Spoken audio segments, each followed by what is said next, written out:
It took me 20 years to realize what I'm about to tell you, and I hope that it doesn't take you that long, my friend. So, here's the big aha. Are you ready? We all wait. We wait for the right time, the right moment, the right season of life to start actually living. We wait for the ducks to be in a row and for life to be neat and tidy and in control before we can actually live it. But here is the truth that no one tells you. The so-called golden years, they might not ever come. And even if they do, they may not look the way you hope. So if you're new to me, hi, I'm Kris Carr. I'm a New York Times bestselling author and wellness coach, and I've been living with stage 4 cancer for over 20 years now. And that experience, more than anything else in my life, has changed how I see and live my life. And along the way, I figured out how to take care of myself, how to become what I call an empowered participant in my own health. And I have had the privilege of teaching millions of other people how to do the same. And while you think that a diagnosis like that would wake you up for good, and for a while it certainly did, life certainly had my full attention, and I got really clear on what mattered. But honestly, it's easy to go back to sleep.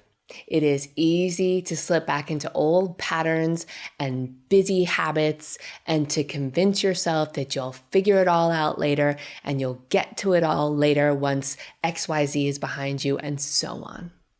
So the real work isn't waking up once. It's learning how to come back to yourself again and again and again.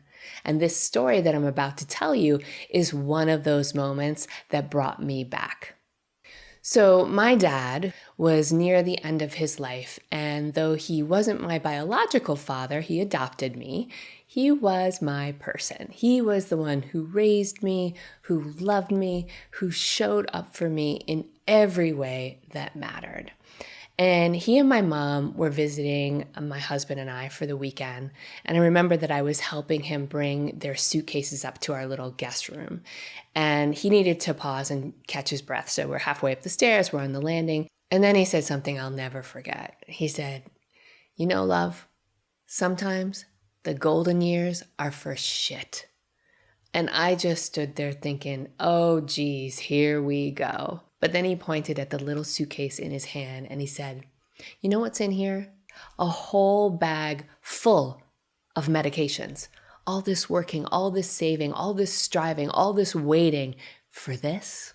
And he wasn't being dramatic and he wasn't even being angry, although I would have been. He was just telling the truth, and it hit me like a total gut punch. It felt like he was holding the physical weight of all those postponed dreams. All the somedays, all the when work slows down, when the kids go off to school, when I have more money, when I meet Mr. Right, when I meet Mrs. Right, when I retire, when it's the right time. Now, I didn't say much, but inside I was thinking, this is what regret sounds like. It's honest and it's vulnerable and it's oftentimes too late. So a few weeks later, we took a trip to Martha's Vineyard, and it was to celebrate his 72nd birthday and my 48th birthday. And it was magical. We spent a few days just being together as a family, wandering through the shops and having coffee and walking the coastline and collecting little shells that I still have in my bathroom. And again, just being a regular family, enjoying each other's company. And on his birthday, we went to celebrate at this really beautiful restaurant that had this great view of the ocean. And I made sure that, of course, we had the best table in the house because honestly, I thought this might be one of his last birthdays and I wanted it to be super special. My dad, as he always did, he ordered a great bottle of wine. And for a moment, again, everything felt okay. I wish I could just pause that moment and stay in that moment. But that is not how life works, right? And then, of course, came another one of his wisdom bombs. Mid-toast, he said, "You know, love, I wish I'd given myself more moments like this. More like this." And I knew that he wasn't just talking about the ocean or the great bottle of wine. He was talking about more time, more presence, more permission to enjoy his life. And he was saying it to me because he knew how I was wired too. And I bet many of you are wired the same way. And then he followed it up with something that I have carried ever since. He said, make now your golden years. Figure out what your more like this is and do it. Don't wait. Don't wait for later. Don't wait for when the to-do list is done. Don't wait for when life feels easier or more figured out. Now. And that's what I want to pass on to you. And that's what this entire video is about. Now that conversation made me rethink how I was living my life once again, how much I was postponing, and what I actually wanted to feel more of while I still could. So now I have been trying to live differently. Am I always successful? Absolutely not. But it is my North Star. Okay, trying to live differently, let me clarify, not in a big quit everything and move to a villa, although how fabulous would that be? But that's not it. Just more honest, more present, more doing the things that actually bring me a lot of joy and meaning in my life while I still have the opportunity to live it. So with that in mind, I want to share 3 things that I've been practicing that might help you too. So number 1 is I'm defining my more like this list. Okay. I'm calling it my more like this list. Now, this is not a bucket list. It's not a vision board per se. It's just a list of the things that I want more of in my life every day starting now. And here are a few questions that I've been asking to help me shape my list. Okay. First, it's what parts of my day do I actually look forward to? What parts of my day do I actually look forward to? And then what am I doing when I feel most like myself? What am I doing when I feel most like myself? And then what would it look like to give myself 5% more of that this week, whatever it is, just 5% more? And those questions help shape my map. Number 2, I'm choosing to stop waiting to feel ready. You know what I've realized, and I bet you have too, no one ever feels ready. It's a big lie that keeps us stuck. I don't need more clarity. I do not need a productivity system. I don't need a sign from the stars when they're aligned. We just need to choose the thing that matters and take a step towards it.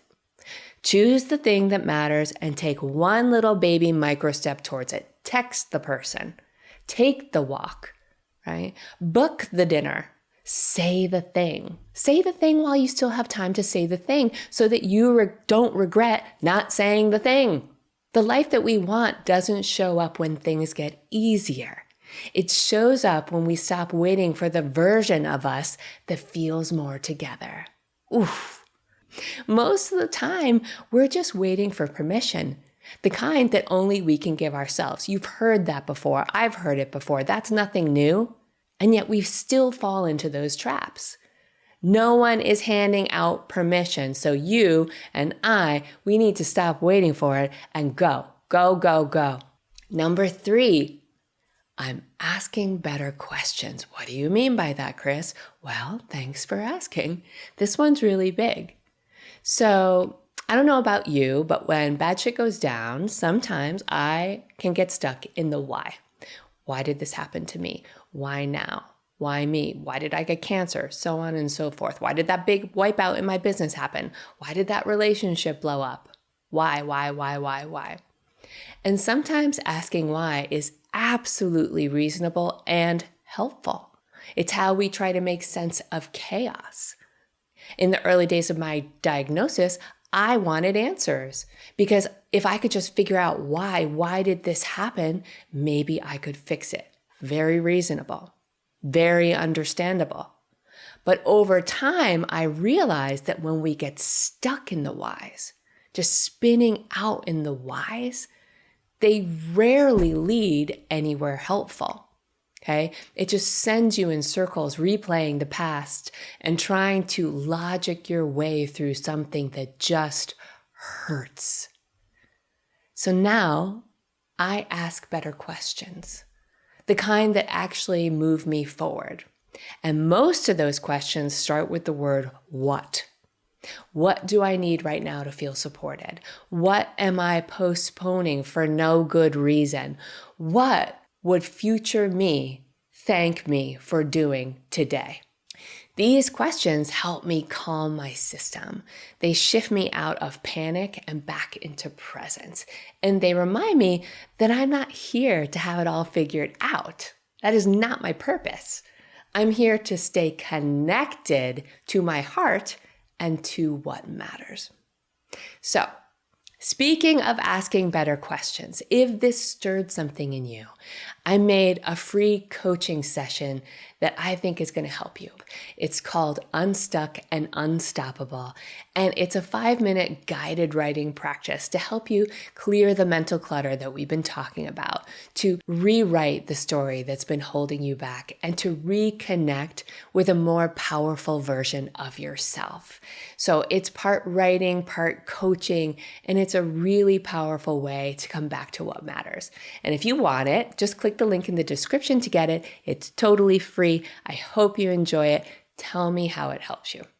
Okay, so some of the things that stick with us don't always feel that big when they're happening. You know what I mean?